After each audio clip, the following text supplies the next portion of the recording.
Hello friend, welcome to my YouTube channel steno dictation zone. आज मैं आपको यहाँ पर आंधारी गुप्ता खंड 1 की तीसरी और चौथी एक्सरसाइज बोलूँगा, जिसमें कुल टोटल 800 वर्ड होंगे और 100 शब्द प्रति मिनट की गति से।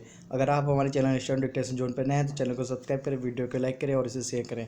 हमारे चैनल पर डेली मॉर्निंग में समाचार पत्र की संपादकीय बोली जाती है, जो 3-4 तरह के संपादकीय होते हैं, जैसे दैनिक जागरण, हिंदुस्तान संपादकीय, राजस्थान पत्रिका और आज से जनसत्ता संपादकीय की भी एडिटोरियल बोली जा रही है। तो ये बिना किसी देरी के एक्सरसाइज पर पहुँचते हैं। 100 शब्द प्रति मिनट स्टार्ट होगी 5 सेकंड बाद।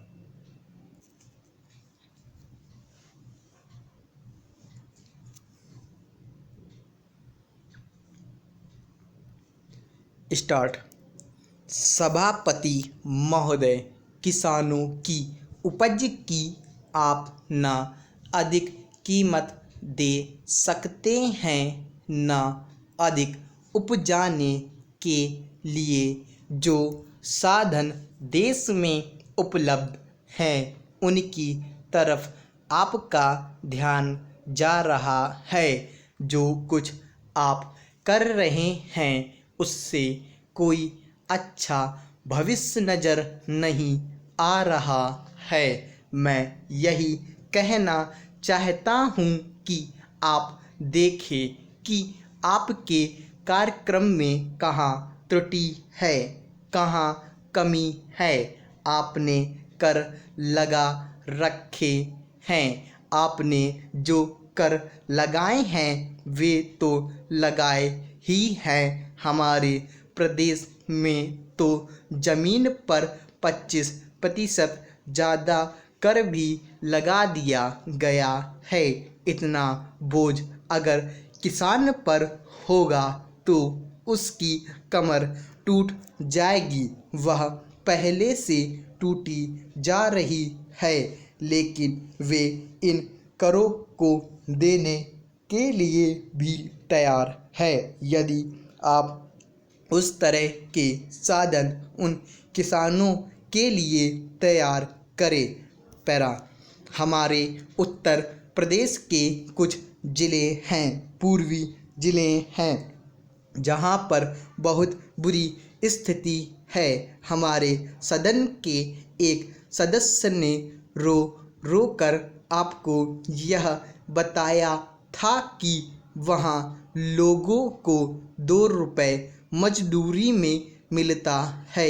इतनी ही एक दिन की उनकी मजदूरी है।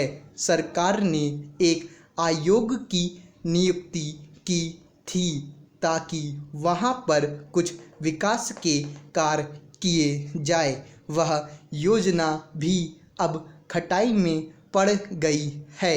आपका ध्यान इन समस्त चीज़ों की ओर कैसे दिलाया जाए, कैसे आपका ध्यान इन सभी कठिनाइयों की ओर आकर्षित किया जाए, समझ में नहीं आता है। पैरा। यातायात के साधनों की स्थिति यह है कि ट्रेनों में दूसरे दर्जे में भीड़ भाड़ का कोई ठिकाना नहीं है, उसमें उसकी कोई सीमा नहीं है। हर रोज़ ऐसा मालूम पड़ता है कि कोई मेला चल रहा है। आपके पास अच्छे इंजन हैं, अच्छे गति वाले इंजन हैं, लाइन भी अच्छी है, तो क्यों नहीं दूसरे दर्जे के अधिक डिब्बे लगाए जाते हैं। लोगों को कुछ सुविधा मिल जाए, वह काम नहीं किया जा रहा है। आपको किसान की देहात में रहने वाले आदमी की मजदूर की परवाह नहीं है, जो समस्त कठिनाइयों को झेलता है। आपके सारे कार्यक्रम को पूरा करने में उसमें कहाँ से शक्ति आएगी, कैसे वे अधिक अन्न उपजा कर आपको दे सकेंगे। आप इन सब पर सोच विचार करें। आपने बड़े बड़े फॉर्म बना दिए हैं, क्या उन्हें आपके फॉर्म से कोई लाभ मिल रहा है। नेक्स्ट।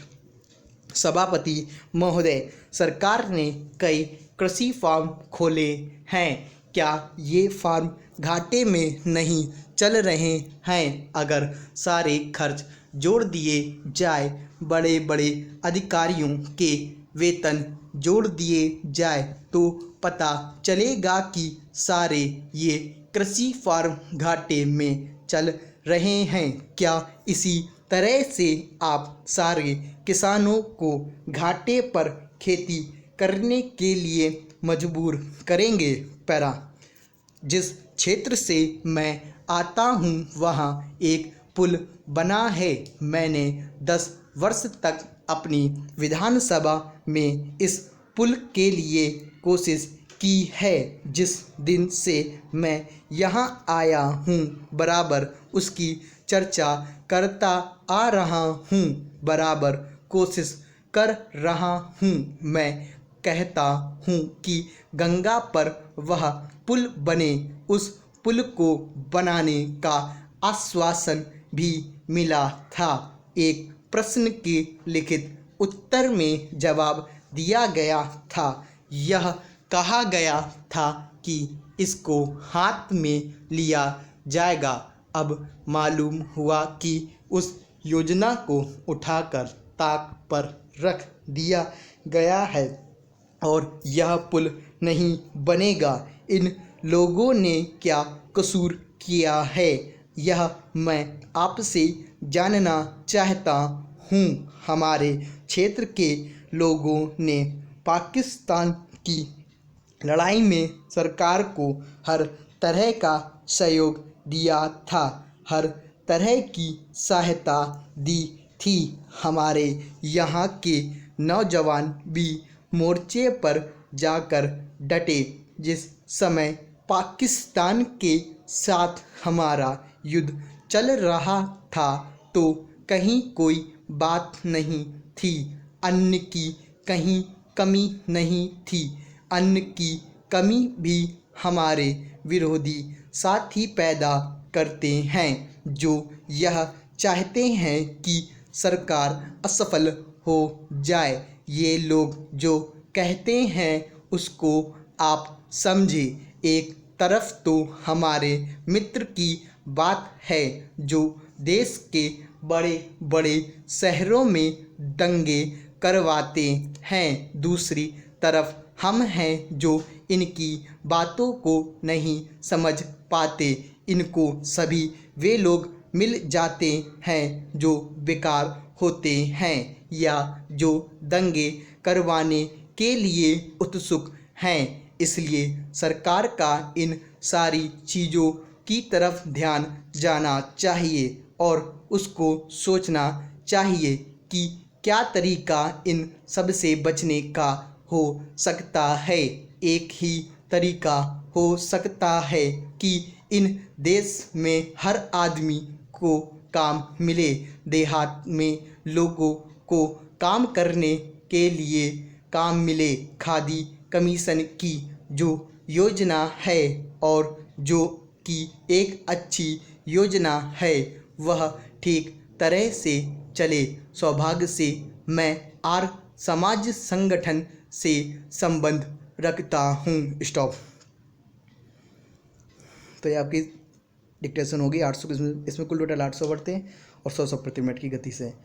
अगर आप हमारे चैनल स्टैंड डिक्टेशन जोन पर नए हैं तो चैनल को सब्सक्राइब कर वीडियो को लाइक करें। Thanks for watching this video.